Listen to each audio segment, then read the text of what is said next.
오늘 우리가 읽은 말씀을 가지고 주가 쓰시겠다는 제목으로 나눌 때 우리 안에 깨닫는 은총이 있기를 주님의 이름으로 축원합니다. 이제 2023년도가 몇 시간 남지 않고 이제 새해가 옵니다. 늘 또 여기 계신 분들의 그 연세만큼 새해를 맞이해 오셔서 아마 익숙해졌을지도 모르겠어요. 그냥 뭐 또 한 해 가는 거지 이렇게 생각이 들 수도 있겠습니다. 그런데 여러분, 시간이 점점 뒤로 흘러서 나에게 남은 시간들이 소멸되어 가고 있는데, 우리 여기 계신 교우들은 올 한 해를 어떻게 마무리하길 원하십니까? 제가 우리 노인복지센터에 가서 말씀 전하면서 어르신들에게 그랬어요. 어르신들은 이제 올해 며칠 안 남았는데 어떻게 마무리하길 원하세요? 건강했으면 좋겠어요. 그렇죠. 건강해야죠. 새해 가족이 잘 되고 건강하고 그래야죠. 또 돈도 많이 벌어야 되겠다. 그렇죠.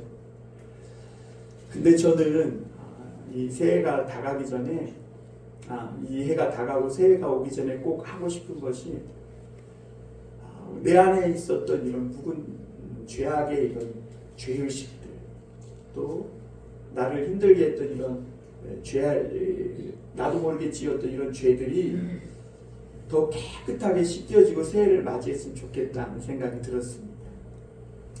사랑하는 우리 교우들도 다른 것은 우리가 다 이루지 못했을지라도 올해 이 남은 시간, 그 짧은 시간일지라도 그 시간만큼은 하나님 앞에 우리가 진심으로 나아가서 내 안에 다 씻겨져 나가지 않은 죄악들이 무엇인지를 한번 발견하고 하나님 앞에 새해에는 더 깨끗하고 정결하고 더 성숙하고 온전해진 모습으로, 그래서 새해에는 좀 덜 화내고 새해에는 좀 덜 짜증내고 새해에는 조금 덜 분노하고 좀 더 착하고 아름답고 멋지게 살아가는 그런 새로운 새해를 맞이할 수 있는 저와 여러분이 되길 바랍니다.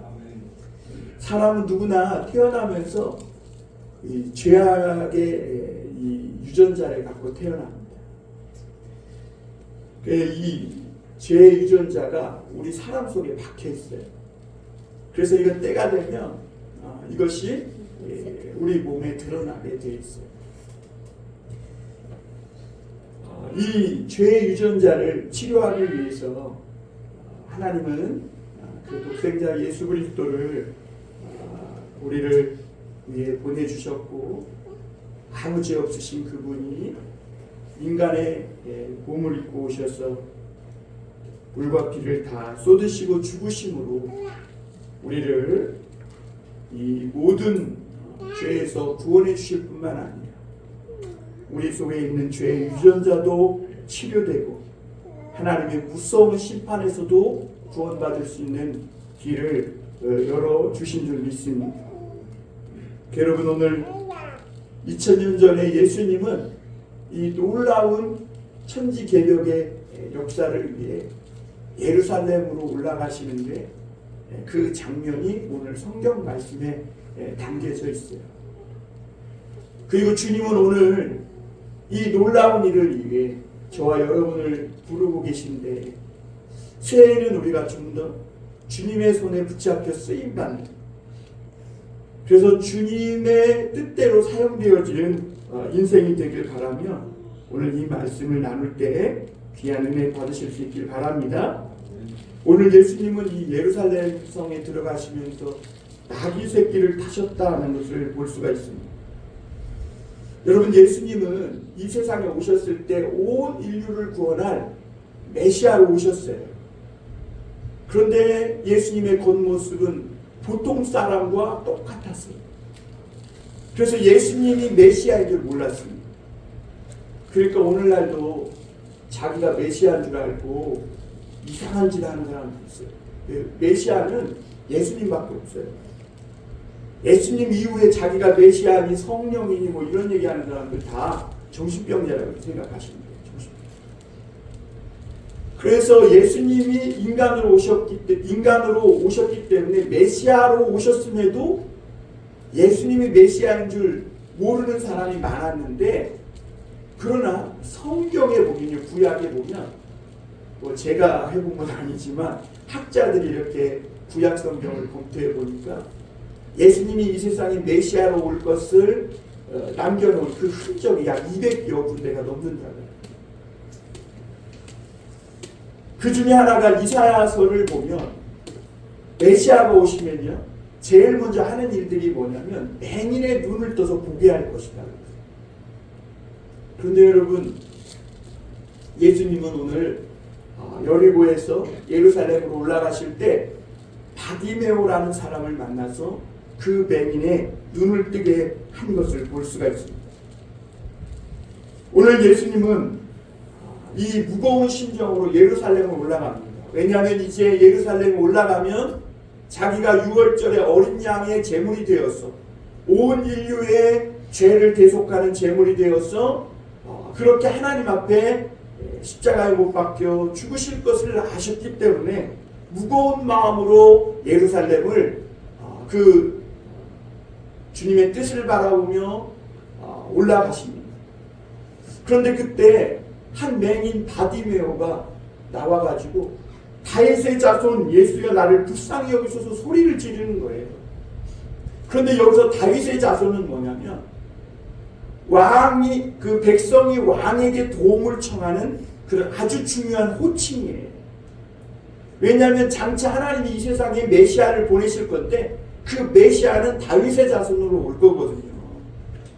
그러니까 이 맹인 바디메오가 눈에 보이지 않지만 예수님에 대한 소문을 듣고 그분을 믿고 다윗의 자손 예수여라고 부르짖으면서 나를 불쌍히 여기소서 하는 것은 예수님께 대한 그 믿음을 고백한 겁니다. 그 예수님은 지금 무거운 발걸음으로 예루살렘에 올라가시지만 그런 가운데에서도 그 바디메오를 불러오라고 했어요. 불러오라. 그리고 예수님은 물으세요. 내가 무엇하여 주기를 원하느냐? 내가 보기를 원한다. 내 믿음대로 될지어다. 내 믿음이 너를 구원하였느니라. 이 예수님이 말씀하시자마자 맹인 바디메오는 눈을 뜨게 되었어요. 그리고 보게 된 줄 믿습니다. 오늘 여기도 바디메오 많으시죠? 세상 안 못 보는 맹인처럼 살다가 하나님을 만나고 예수님을 만나니 마치 7일 된 강아지가 눈을 뜨고 백태가 벗겨지니까 세상이 보이는 것처럼 믿음을 갖고 주님을 고백하게 되니까 우리 믿음의 눈이 열려서 하나님의 세계를 보는 눈이 열어진 줄 믿습니다. 여러분, 유대인들이 만약 정말 이런 성경을 조금이라도 믿었다면 예수님이 바디메오 맹인의 눈을 뜨게 하셨다고 하셨을 때, 이걸 들었을 때 바디메오처럼 그들도 나와서 주여 우리를 구원하소서, 나에게 믿음을 주옵소서, 이래야 정상이에요. 왜? 예수님은 구약의 메시아로 오시는 자는 오셔서 맹인의 눈을 뜨게 한다는 그런 예언의 말씀이 있거든요. 그런데 유대인들은 그 성경은 부지런히 읽어요. 많이 읽어. 그런데 믿지는 않았어요. 여러분, 성경 말씀을 믿지 않으니까 어떨까요? 현실에 적용하지도 않아요. 그냥 성경을 하나의 액세서리인 거예요. 좋은 말. 그러니까 내 삶과는 전혀 무관한 그냥 하나의 정신적 좋은 말이지 내 삶을 그 말씀에 복종시켜서 순종해야 하고 따라야 할 그런 말씀은 아니었던 거예요. 유대인. 그런데 여러분, 그렇게 성경을 믿지 않으니까요, 예수님이 막 바디메오의 눈을 뜨게 하고 무리를 걸으시고 죽은 소녀를 살리시고 오병이의 기적을 행하시고 막 이런 기적을 행하니까 신기하면서 막 무리를 지어서 주님을 따라다니기만 했지 그들에게는 어떤 삶의 새로운 변화도 없었어요. 사랑하는 성도 여러분, 성경을 믿지 않으면요, 아무리 예수님의 기적을 보고 또 예수님이 메시아임을 막 엄청난 기적을 통해 여러분 눈앞에서 막 나타내고 아무리 많은 예수님의 말씀을 듣는다 할지라도 그게 아무 소용이 없어요. 그게 아무 능력이 없는 거예요. 여러분, 예수님은 오늘 말씀해 보니까 나귀 새끼를 타고 예루살렘에 올라가셨다 그랬어요. 왜 그랬을까요? 예수님은 스가랴서 9장 9절 말씀을 기억하신 거예요. 스가랴서 9장 9절의 말씀에 보면 이 땅에 오시는 메시아가 어린 나귀를 탄다 그랬거든요. 그래서 예수님은 그 말씀을 기억하시고 그 말씀을 믿고 그렇게 가셨어요. 여러분, 로마의 장군들은요, 전쟁에서 승리하고 오면 말을 타고 왔습니다. 그런데 예수님이 예루살렘에 입성할 때 유대인의 왕, 온 인류의 왕으로 들어가시는 건데 말을 타고 가야 정상이죠. 그렇죠? 그런데 예수님이 왜 어린 나귀를 타고 들어가셨냐면 하나님의 나라는 전쟁과 폭력으로 이루어지는 나라가 아니라 평화로 말미암아 이루어지는 나라기 때문에 주님은 어린 나귀 새끼를 타고 가십니다. 그리고 이 어린 이 나귀가 유대인들에게는요, 아주 좋은 유용한 그런 짐승이었대요. 왜냐하면 나귀는 힘이 좋아서 짐도 많이 싣고 가파른 이런 길도 잘 올라가고 험한 길도 잘 다닌다는 거죠. 그런데 여러분, 우리가 나귀는 타지만 나귀 새끼는 탄다는 건 처음 들어요. 그렇죠? 나귀 새끼. 그리고 오늘 예수님이 탄 이 나귀 새끼는 한 번도 사람을 태워보지 않은 나귀. 이게 중요한 말씀입니다. 왜 예수님이 나귀 새끼를 타고 가셨을까? 여러분, 웃기지 않아요? 다 큰 성인이 나귀 새끼 그 조그만 걸 타고 세르반테스의 돈키호테와 뭐가 다르겠어요? 그런데 왜 예수님이 나귀 새끼를 타셨을까? 스가랴서 말씀을 기억하시며 그리고 하나님의 나라는 평화의 나라임을 상징하는 것일 뿐만 아니라 이 나귀 새끼를 한 번도 타지 않은 나귀 새끼를 탔다는 것은 구약 성경에 보면요, 사람들의 죄를 씻는 정한 제물을 만들 때 어린 암송아지 제로 만드는데요, 대신 그 어린 암송아지가 조건이 있어요. 흠없고 온전해야 되고 한 번도 멍에를 내지 않은 암송아지입니다. 그러니까 예수님은 그 말씀대로 한 번도 사람이 타지 않은 어린 나귀 새끼를 타십니다. 예루살렘에 들어가실 때 이제 베다니 벳박에 오셔서 예수님은 제자들에게 이 나귀 새끼를 풀어오도록 보냅니다. 여러분, 오늘 우리가 이 말씀을 읽으면서 이성이 있다면 좀 이상하게 느껴지지 않으세요? 나귀가 매여 있다는 건 주인이 있는 것인데, 그리고 또 예수님은 그 나귀 새끼가 매여 있다는 것도 다 알고 계세요. 그리고 그 나귀 새끼가 예수님 나귀 새끼도 아니고 제자들 나귀 새끼도 아니에요. 다른 주인이 있는 나귀 새끼예요. 그런데 그 나귀 새끼를 풀어오라고 보내는데 제자 둘은 또 보낸다고 가요.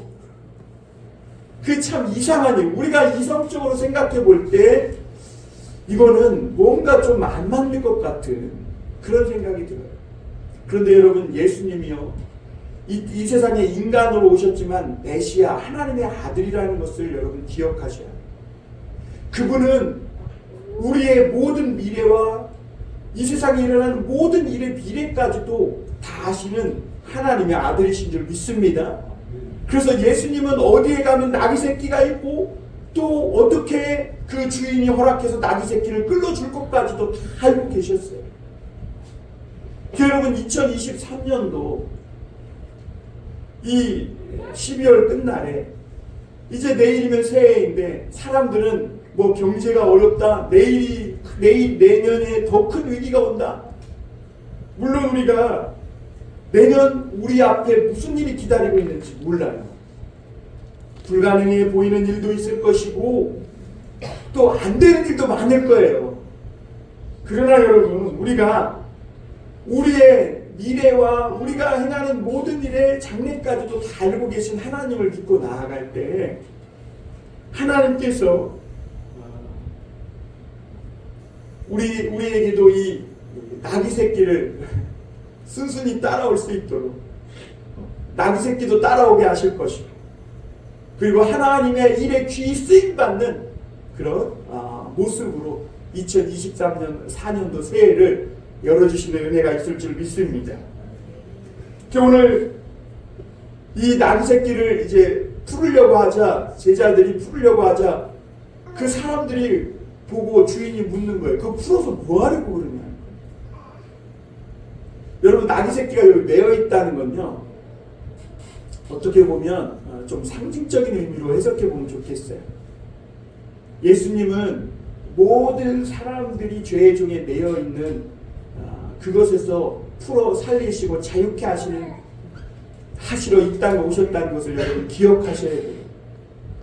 겨우 어린 나귀 새끼가 누군가에게 매여 있던 것을 예수님은 풀어서 그 나귀 새끼를 타고 예루살렘의 왕으로 입성하신 거죠. 그런데 이 나귀 새끼를 풀러갔을 때 그 사람들이 뭐 쓰려고 하느냐 그럴 때 가서 주가 쓰시겠다 하라는 거예요. 그러면 풀려줄 거라는 거예요. 여러분,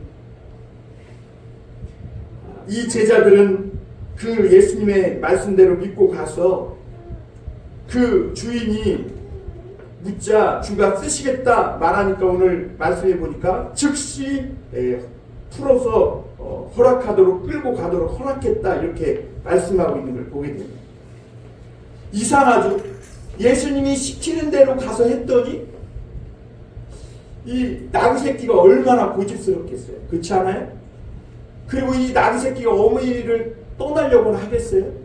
그런데 이 어린 나귀 새끼가 이상하게 예수님이 말씀하신 대로 주가 쓰시겠다 그런 말을 하자마자 잘 따라오는 거예요. 그리고 주인도 그 나귀 새끼를 풀어줍니다. 여러분, 우리가 아무리 새해가 불투명하고 암울할지라도 하나님의 말씀대로 하면 우리가 계획하고 생각하는 일들이 때로는 난관에 부딪히고 어려운 일에 만나서 고집스럽게 그게 잘 안 될지라도 하나님의 말씀 속에 그 풀리지 않았던 일들이 풀어지는 그런 놀라운 역사가 있게 되는 것이죠. 여러분, 저와 여러분들이 또한 나귀 새끼가 되어야 될 줄 믿습니다.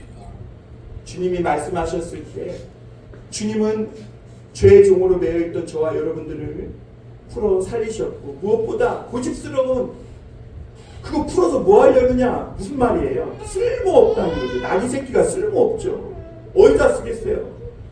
그런데 그 나귀 새끼를 예수님이 타고 가셨을 뿐만 아니라 나귀 새끼는 그 예수님을 태우고 한 번도 사람을 태워보지 않은 나귀 새끼가 얼마나 힘들었겠어요. 그러나 그 나귀 새끼는 예수님을 태우고 예수님을 모시고 예루살렘 성으로 입성해서 왕을 태운 왕을 모시는 나귀 새끼가 된 것이죠. 여러분, 오늘 저와 여러분들이 그런 나귀 새끼처럼 예수님께 귀 부름받아서 귀 쓰임받는 그런 우리 모든 성도님들이 될 수 있기를 바랍니다. 사실 여러분, 사람들이 행복하고 꽤 괜찮은 인생을 원하는데요, 사람이 있을 자리는 어디냐면 예수님께 쓰임받는 그 자리가 내 자리예요. 왜 우리가 인생을 그 오랫동안 다른 데서 방황하며 살았느냐?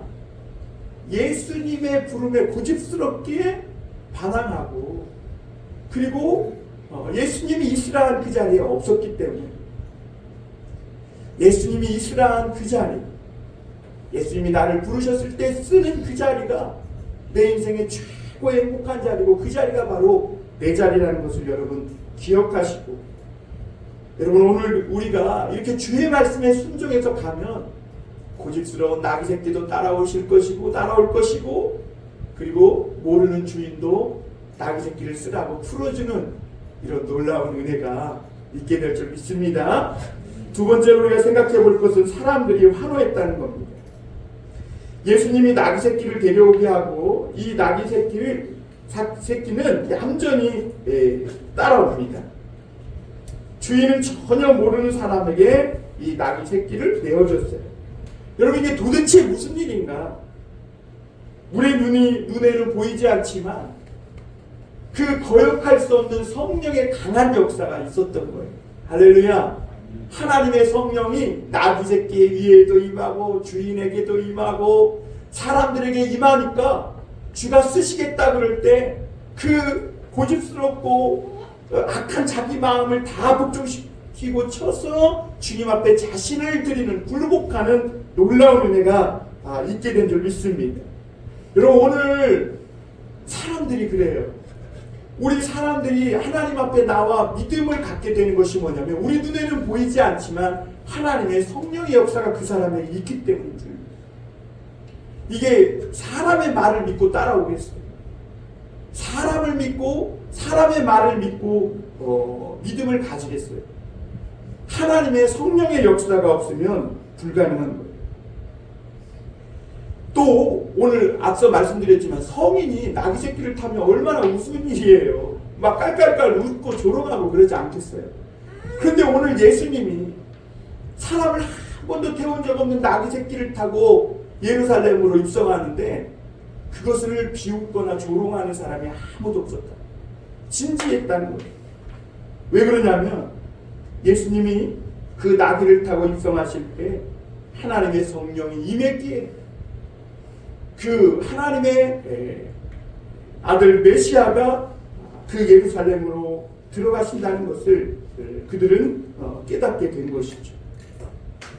그래서 어떤 사람들은 환호하며 겉옷을 벗어서 나귀 새끼에 얹기도 하고 예수님이 가시는 길에 펴면서 그 길에 깔기도 했던 것을 볼 수가 있고, 또 어떤 사람들은 종려나무 가지를 들고 나와 호산나 찬송하리로다 주의 이름으로 오시는 이여 소리치고 환호하며 막 찬양했다는 거예요.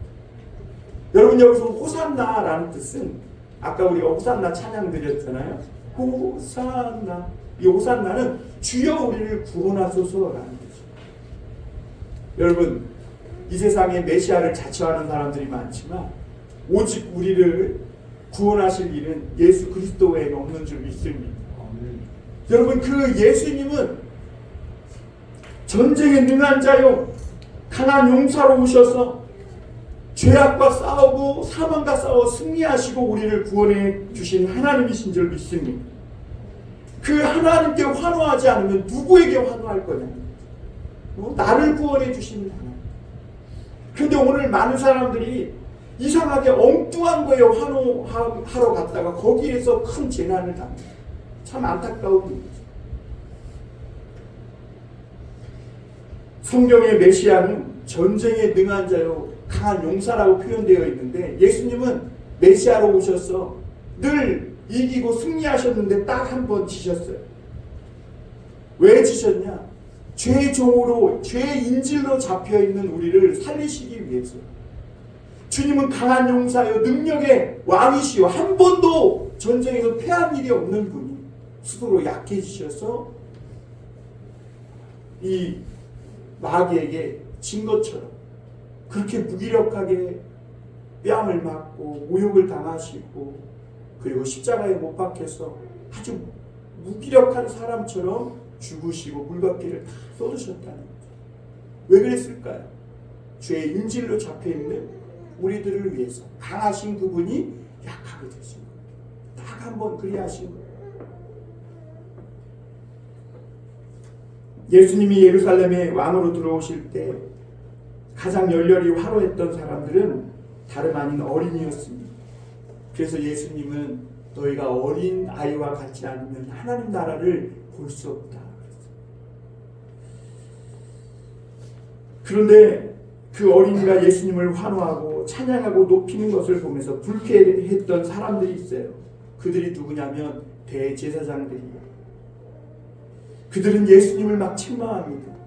지금 우리가 로마의 식민지가 아니냐, 이런 소동을 일으키다가는 로마가 주시하고 있는데 우리를 다 잡으러 와서 박해할 것이고, 이런 소동을 피면 우리를 다 벌하고 죽이기까지 할 것이다. 더 이상 어린아이들이 소동을 피지 못하도록 말리라고 책망을 했습니다. 그런데 그때 예수님이 뭐라고 말씀하시냐면, 괜찮아요 집사님, 예수님이 그랬거든요. 아이들이 소리치지 않으면요 저 돌들이 일어나 소리 지를 거예요. 그 여러분이 너무 잠잠하신 거예요. 하나님의 말씀을 들으면 아멘, 찬송을 들으면, 여러분 예수님이 그 강하신 분이 나를 위해 죽어주셨는데 이게 정말 믿어지면 그냥 얌전할 수 있겠어요? 골대에 축구공이 들어가는 거에도 환호하는데, 우리가 정말 예수님이 나를 영원한 멸망 가운데에서 구원해 주시러 이 땅에 오셨고, 나를 위해 내 죄의 모든 심판을 다 받으시고 나를 건져주셨다면, 우리가 어찌 어린아이같이 되지 않고 되어서 주님께 마음껏 환호하고 소리치지 않을 수 있겠냐는 거예요.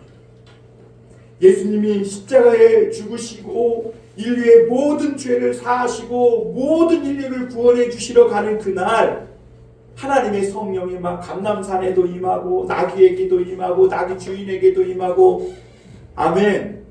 오늘 여기 계신 우리 성도님들에게도 임하게 되기를 바랍니다.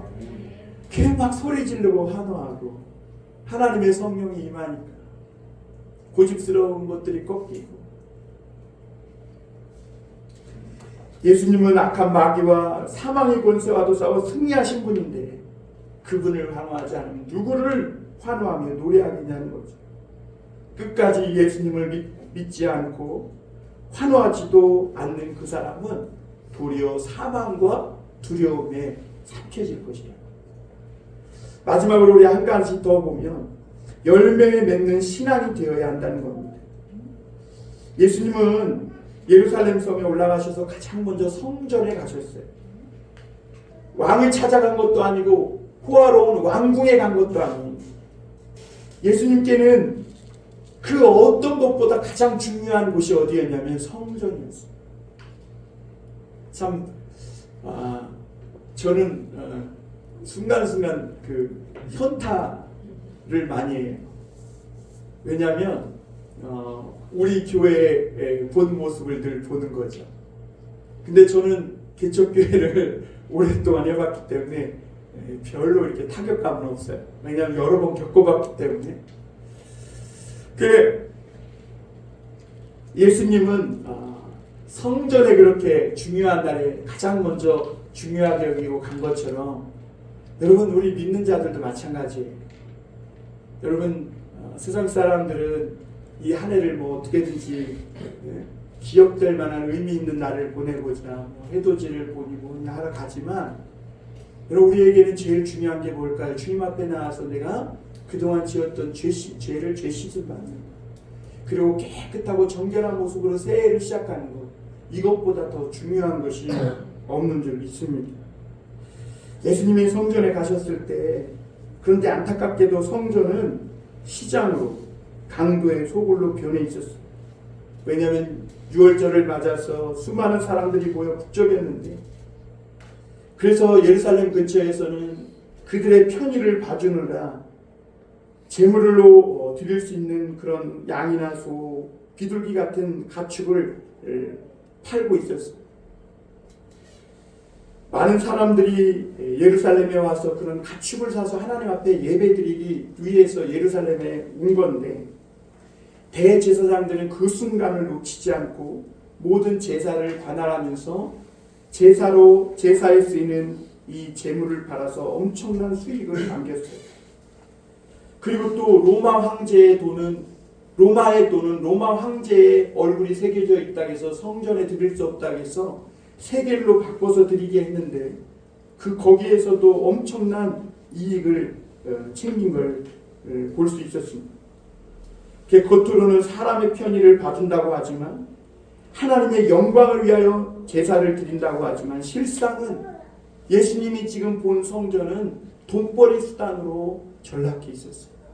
여러분, 무화과 나무를 저주하신 사건과요, 오늘 예수님이 성전에 가서 아무 열매 맺지 못하는 이 예루살렘 성전을 청소하시고 뒤집어 엎으신 것은 똑같은 일이에요. 예수님은 그런 성전의 모습을 보시고 말라기 말씀을 기억하셨어요. 보라, 너희가 구하는 바 주가 갑자기 그의 성전에 임하시니 곧 너희가 사모하는 바 언약의 사자가 임하실 것이다.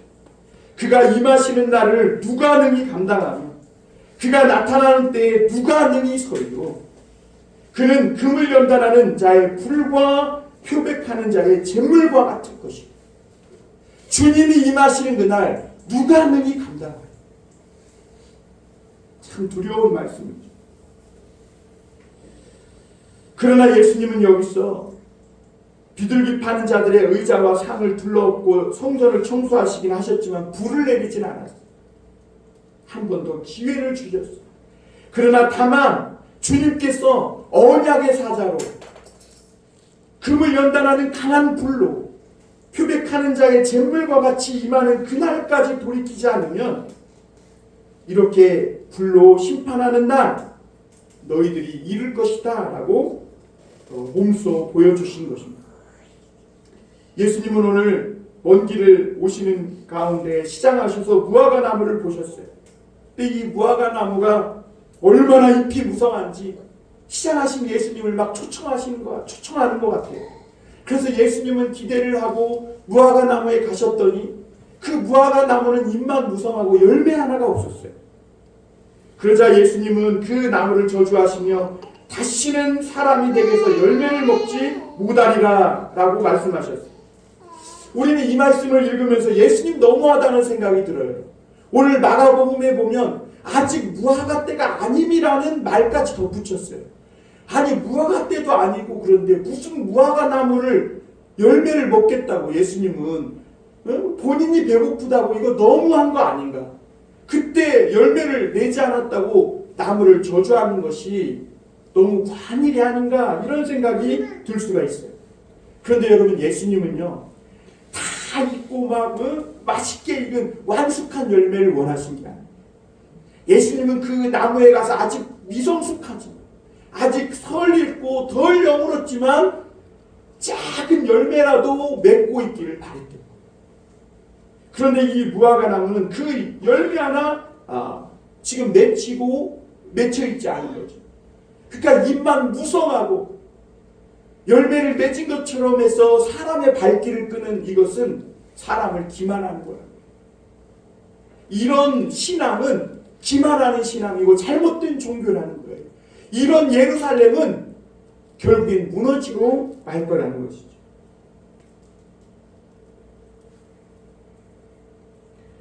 여러분, 예수님이 예루살렘에 입성하실 때 사람이 한 번도 타본 적 없는 나귀 새끼는 주가 쓰시겠다 그러니까 고집을 버리고 주님을 따라와요.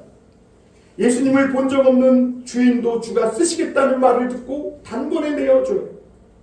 사람을 한 번 태워본 적 없는 나귀는 예수님을 태우고 예루살렘 성까지 들어가요. 예루살렘의 그 어린아이들과 어른들은 막 성령에 충만해서 예수님께 환호하며 노래를 부르고 호산나 다윗의 자손이여 주의 이름으로 오시는 이여 막 환호합니다. 그러나 오늘 이 무화과 나무, 잎만 무성한 이 무화과 나무만큼은 아무것도 준비되어 있지 않아요. 그럼에도 잎만 무성해서 지나가는 사람들을 멈춰서게 하고 열매를 기대하게 하는, 기만하는 그런 잎만 무성한 무화과 나무였음을 예수님은 보시고 저주하신 것이죠. 사랑하는 성도 여러분, 교회나 성도는 우리가 신앙의 열매가 있어야 될 줄 믿습니다. 교회는요, 죽어가는 사람을 살리고요, 병든 자를 치료하고 또 방황하는 자들을 인도하는 이런 열매가 있어요. 우리가 바른 신앙을 가지면요, 하나님 안에서 무언가 좀 어설프고 설익고 덜 익었더라도 맺혀가는 열매가 있어야 될 줄 믿습니다. 무엇보다 고집스러웠던 나귀 새끼 같은 내가 주님의 말씀에 순종하는 순종의 열매라도 맺어가야 하는 것이죠. 그런데 교회가 건물 자랑하고 교인 자랑하고 돈 자랑하는 거, 그래서 입만 무성한 나무가 되는 거, 이게 사람을 기만하는 것이라는 거죠. 예수님은 오늘 우리에게 덜 익고 설익었더라도, 그리고 아주 작더라도 열매를 부하시는 분이신 줄 믿습니다. 작은 열매도 없는 예루살렘 성전은 사람들을 속이고 기만하고 있어요. 그래서 예수님은 주가 오시는 날 누가 능히 감당하리요? 라는 이 말라기 선지자의 말씀을 가지고 연단하는 불과 같이, 표백하는 자의 재물과 같이 그렇게 성전에서 정화 작업을 하신 것이죠. 사랑하는 성도 여러분, 새해에는 우리 모두가 하나님의 말씀과 성령의 강한 역사가 심령 가운데 있기를 바랍니다. 그래서 조금 고집스러웠던 나귀 새끼 같은 우리가 주가 쓰시겠다 그럴 때 성령에 감동되어 순종하고 주님을 따라가고, 또 우리가 비록 주님을 한 번도 모시고 살아간 적이 없지만 새해만큼은 그 주님을 몸에 한번 매질 않은 우리 등에 태우고 하나님 나라에 입성할 줄 아는, 주님께 쓰임받는 축복의 사람들로 살아가시기를 축원합니다. 기도하겠습니다.